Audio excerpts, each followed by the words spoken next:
পাঠান কাকা, আমাদের একটা প্রশ্ন আছে। হ্যাঁ হ্যাঁ, বলো কি প্রশ্ন? কাকু, এটা কি সম্ভব নয় যে আমরা পাখিরাও সাঁতার কাটতে পারি? নিশ্চয়ই বাবা, পরিশ্রম করলে সব সম্ভব। রিমঝিম পাখি হাঁসদের সাথে খেলছিল। তখন হাঁস ওকে ভেঙাতে থাকে। রিমঝিম, তুই শুধু আকাশে উঠতে পারিস, মাটিতে হাঁটতে পারিস, কিন্তু আমাদের মতো জলে সাঁতার কাটতে পারিস না। না, আমি সব কিছু করতে পারি, পরিশ্রম করলে সব হয়ে যায়। আচ্ছা, তুই যদি পরিশ্রমকে এত বিশ্বাস করিস, তাহলে চল আমাদেরকে জলে সাঁতার কেটে দেখা।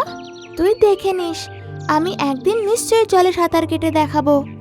রিমঝিম ওখান থেকে উড়ে চলে যায়।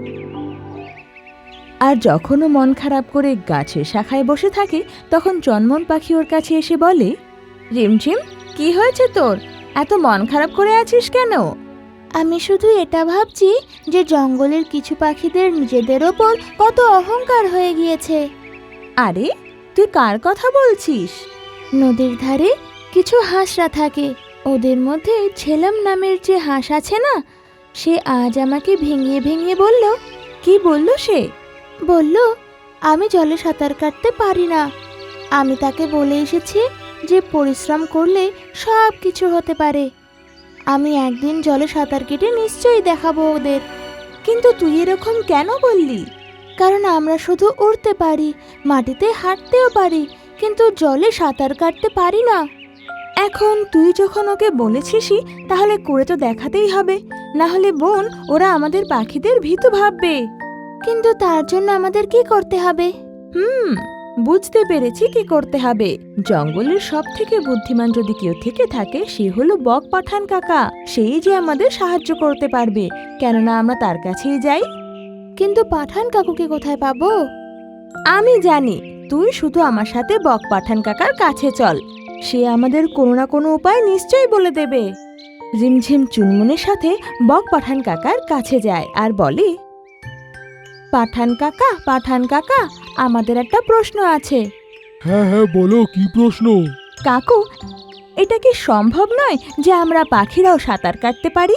নিশ্চয়ই বাবা, পরিশ্রম করলে সব সম্ভব। তখনই রিমঝিম বলে, কাকু, আমরা চাই যে আমরাও যেন জলে সাঁতার কাটতে পারি। শুনে বক হাসতে লাগে। এইটুকু ব্যাপার নিয়ে তোমরা এত চিন্তিত আছো? ঠিক আছে, যখন আমার কাছে তোমরা এসেছো, আমি তোমাদের সাহায্য করব। রিমঝিম আর চুনমুন ভীষণ খুশি হয়ে যায় আর ওরা বলে, কাকু, আমরা কি সত্যি সাঁতার কাটতে পারবো? হ্যাঁ বাচ্চারা, তোমরাও সাঁতার কাটতে পারবে, কিন্তু তার জন্য পরিশ্রম করতে হবে। তার জন্য রাজি তো? হ্যাঁ হ্যাঁ কাকু, আমরা সব সমস্যার মোকাবিলা করার জন্য প্রস্তুত আছি। পাঠান কাকু রিমঝিমকে নিজের পায়ে উঠিয়ে নিয়ে গিয়ে জলে ডুবিয়ে দেয় আর কিছুক্ষণ পর বাইরে বের করে। আরে কাকু, এটা কি করছো? আমার তো দম বন্ধ হয়ে যাচ্ছিল, আর আমি নিজের শ্বাস আটকে রেখেছিলাম। এটাই তো চাইছিলাম, যে তুমি জলের নিচে নিঃশ্বাস কি করে নিতে পারো। এটাই তো তুমি পারবে, আর কালকে শিখে আসবে, কেমন? ঠিক আছে কাকু, যেরকম তুমি বলবে। আর পাখি ওখান থেকে উড়ে চলে যায়। পরের দিন সকালে রিমঝিম কাকুর কাছে আসে। কাকু, আমি এসে গেছি, আমাকে সাঁতার শেখাও। শোনো রিমঝিম, তোমাকে শুধু আর একটা কাজ করতে হবে। কি কাজ করতে হবে কাকু, বলো আমাকে। নদীর ধারে যে গাছ আছে না, ওই গাছের একটা শাখা নদীর উপরে আছে, তার উপরে একটা আম আছে। তোমাকে শুধু ওই আমটাকে নিয়ে আসতে হবে। এটা তো খুবই সহজ কাজ, আমি এক্ষুনি করে দিচ্ছি। এরম বলে ও নদীর দিকে চলে যায়। নদীতে পৌঁছেই, আরে কোন গাছটা যেন ছিল? হ্যাঁ ওইটা, না ওইটা, হ্যাঁ ওইটা, না ওইটা হবে নিশ্চয়ই, ওর কাছেই যাই। আমি সঠিক গাছের কাছে এসে গেছি, এখন শুধু আমটাকে পায়ে ধরে উড়ে যাব। রিমঝিম যেই আমটাকে পায়ে ধরে, অমনি ওর নখ আমে আটকে যায়। আমের ওজন বেশি হওয়ার কারণে ও জলে ডুবতে থাকে, যার সাথে রিমঝিমও ডুবতে থাকে আর জলের ভেতরে চলে যায়। ও জলের নিচে শ্বাস আটকে খুব জোরে ডানা ঝাপটায়, যার কারণে ও সাঁতার কেটে উপরে চলে আসে। আর ওর উপরে আসতেই কাকু ওকে পায়ে ধরে নিয়ে আসে আর ওই নখ থেকে আমটা আলাদা করে। কাকু, আমি আম তো নিয়ে আসতাম, কিন্তু জানি না কি আমের মধ্যে আঠা লাগিয়েছিল যাতে আমার নখ আটকে যায়। রিমঝিম, সেটা আমি করেছিলাম যাতে তুমি যখন জলে ডুববে জোরে ডানা ঝাপটাতে থাকবে। কারণ সাঁতার কাটার জন্য জোরে ডানা ঝাপটাতে হয়, ওড়ার থেকেও তাড়াতাড়ি। দেখলে তো তুমি কিভাবে ওপরে উঠে চলে এলে। আরে তাই তো কাকু, আমি তো এটা খেয়ালই করিনি। আমি তো জলে সাঁতার কাটছিলাম, তার মানে আমি সাঁতার কাটতে শিখে গেছি। হ্যাঁ হ্যাঁ বাবা, তুমি সাঁতার কাটতে পারবে। আমি আরো একবার করে দেখি। হ্যাঁ হ্যাঁ নিশ্চয়ই। তারপর রিমঝিম নদীতে নামে, কখনো উল্টো হয়ে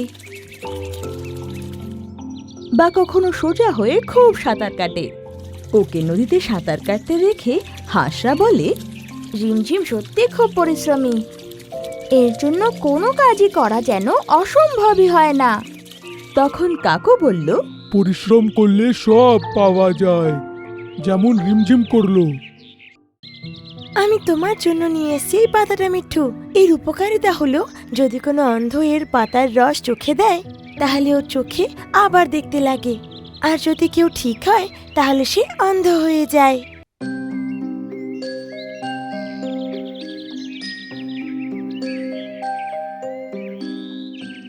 মিঠু টিয়া একটা বড় গাছে অনেক পাখির সাথে থাকতো, আর রোজ ওই পাখিদের সাথে খাবারের খোঁজে যেত। আর বিকেল হতে হতে বাড়ি ফিরে আসতো।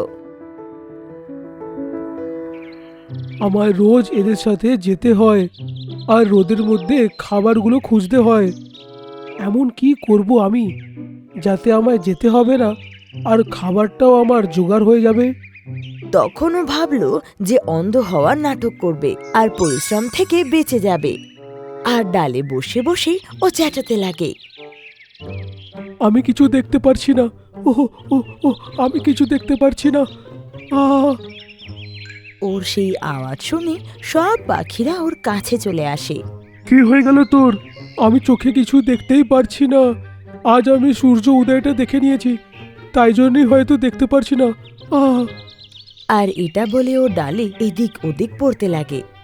সূর্যকে দেখলে কেউ অন্ধ কি করে হয়ে যায়? জানি না, কিন্তু আমি সত্যি কিছু দেখতে পারছি না। এখন আমি নিজের খাবারের বন্দোবস্ত কি করে করব? ওর এরকম কথা শুনে সব পাখিদের ওর ওপর দয়া হয়। তখন টিনু বলে, মিঠু, তুই একদম চিন্তা করিস না। যতক্ষণ না তোমার চোখের জ্যোতি ফিরে না আসছে ততক্ষণ অবধি আমরা সবাই তোমার খাবারের ব্যবস্থা করব। না, আমিও পরিশ্রম করে খেতে চাই। আমরা জানি তুমি পরিশ্রম করতে ভালোবাসো, তাই যতক্ষণ না আমরা ফেরত আসবো ততক্ষণ তুমি আমাদের ডিমের আর বাসাকে পাহারা দিও। এতে তোমার খারাপও লাগবে না। কিন্তু এ তো অন্ধ হয়ে গেছে, কি করে বাসাকে পাহারা দেবে? একে এখানে বসে থাকতে দেখলে বিড়াল আর আসবেই না, কারণ ওরা তো জানে না যে মিঠু আর দেখতে পাচ্ছে না চোখে। তোমরা সবাই আমাকে পাহারা দেওয়ার কাজে রাখতে চাইছো তো, সেটা আমি করতে পারি। আর এই সব কথা বিড়াল চুপি চুপি শুনছিল। আর সব পাখিরা মিঠুকে গাছে ছেড়ে চলে যায়।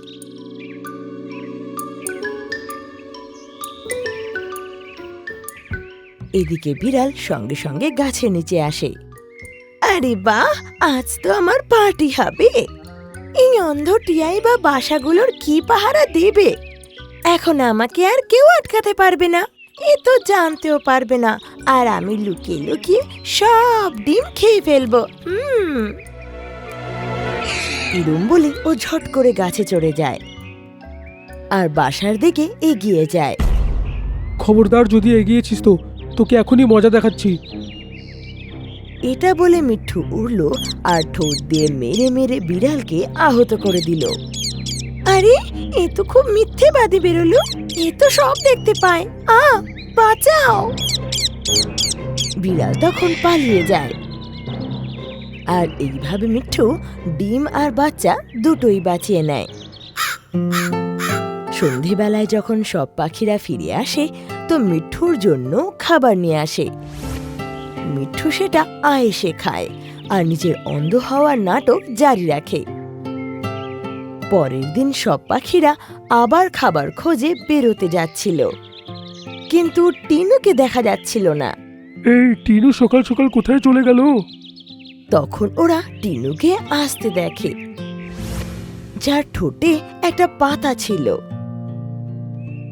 ও সেই পাতাকে ডালে নিয়ে এসে রাখে আর বলে, আমি তোমার জন্য নিয়ে এসেছি এই পাতাটা মিঠু। এর উপকারিতা হলো যদি কোনো অন্ধ এর পাতার রস চোখে দেয় তাহলে ওর চোখে আবার দেখতে লাগে, আর যদি কেউ ঠিক হয় তাহলে সে অন্ধ হয়ে যায়। তাই আমি এর রসটা নিজের চোখে ঢালতে দেব না। কেন ঢালবি না? তুই কি ঠিক হতে চাস না? এটা শুনে মিঠু চিন্তায় পড়ে যে ও সত্যি বললে বিপদে পড়ে যাবে। ঠিক আছে, ঢেলে দে। এটা শুনে টিনু ওর চোখে পাতার রস দিয়ে দেয় আর অমনি ওর চোখ জ্বলতে শুরু করে। আমার চোখ, আমার চোখটা জ্বলছে। আমি কিছু দেখতে পারছি না, খুব ব্যথা করছে। এটা কি করে বলছো তুমি? অন্তত তুমি কালকে হয়ে গিয়েছিলে, আবার কি করে হতে পারো তুমি? আমার বলার বক্তব্য, আমি ঠিক হয়ে গেছি, আমি সব কিছু দেখতে পারছি। আমি খুব খুশি তুমি ঠিক হয়ে গিয়েছো। মিঠু এখন সত্যি সত্যি অন্ধ হয়ে গিয়েছিল, কিন্তু কাউকে সত্যি কথাও বলতে পারছিল না। মিঠু, তুমি তো আজই ঠিক হলে। একটা কাজ করো, তুমি আজকেও আমাদের বাসার দেখভাল করো, কাল থেকে আমাদের সাথে যেও। আর সবাই ওকে বাসার কাছে ছেড়ে চলে যায়। কিন্তু বিড়াল এখন জানতে পারে যে ও এখন সত্যি সত্যি অন্ধ। ও এক লাফে ডালে পৌঁছায় আর বলে, তুই আমাকে অনেক মেরেছিলি তাই না? এবার দেখ আমি তোর সাথে কি করি। ও মিঠুকে আক্রমণ করে আর ওকে আহত করে দেয়, আর তারপর সব বাচ্চা আর ডিমকে খেয়ে নেয়। আর মিঠু আহত অবস্থায় ওই ডালেই বসেছিল। যখন সব পাখিরা ফিরে আসে তখন নিজের বাচ্চা আর ডিমকে খালি দেখে খুব চিন্তায় পড়ে যায়। আমাদের ডিম আর বাচ্চা কোথায়? ওদেরকে বিড়াল খেয়ে নিয়েছে। কিন্তু তুমি তো ছিলে, তবু কি করে খেলো? তুমি ওকে আটকাওনি কেন? আমি মিথ্যে কথা বলেছিলাম যে আমি অন্ধ হয়ে গেছি, যাতে আমি পরিশ্রম না করে খাবার পেয়ে যাই। কিন্তু যখন টিনু পাখি আমার উপরে রস ঢাললো, আমি সত্যি অন্ধ হয়ে গেলাম। আপনারা সবাই রেগে যাবে বলে আমি মিথ্যে বললাম যে আমার চোখটা ঠিক হয়ে গেছে। আসলে আমি এখন কিছুই দেখতে পারছি না, তাই জন্যে আপনাদের বাচ্চাদেরকে আমি রক্ষা করতে পারলাম না।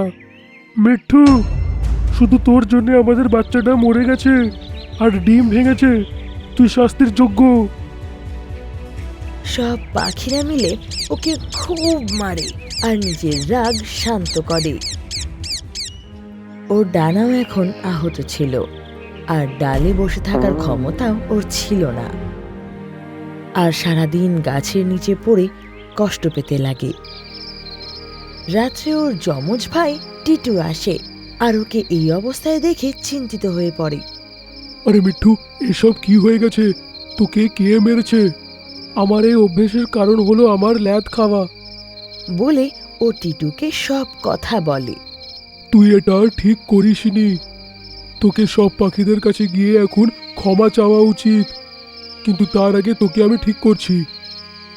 বলে আগে ওখান থেকে যায় আর কিছুক্ষণ পর সেই পাতায় নিয়ে আসে। ও মিঠুর চোখে সেই রস দিয়ে দেয় আর এইবারও সত্যি সত্যি ঠিক হয়ে যায়। টিটু, আমি সব দেখতে পারছি। এখন বাড়ি চল আর সব পাখিদের কাছে ক্ষমা চা। ওকে সব পাখির কাছে নিয়ে যায় আর বলে, বন্ধুগণ, আপনাদের রাগটা ন্যায্য, কিন্তু মিঠু তার শাস্তিটা পেয়ে গেছে। তাই আমার আপনাদের কাছে অনুরোধ, ওকে আরো একটা সুযোগ দেওয়া হোক। শুনে সব পাখিরা ওকে ক্ষমা করে দেয়। এরপর থেকে ও না কখনো আর অলস করে আর না মিথ্যে কথা বলে।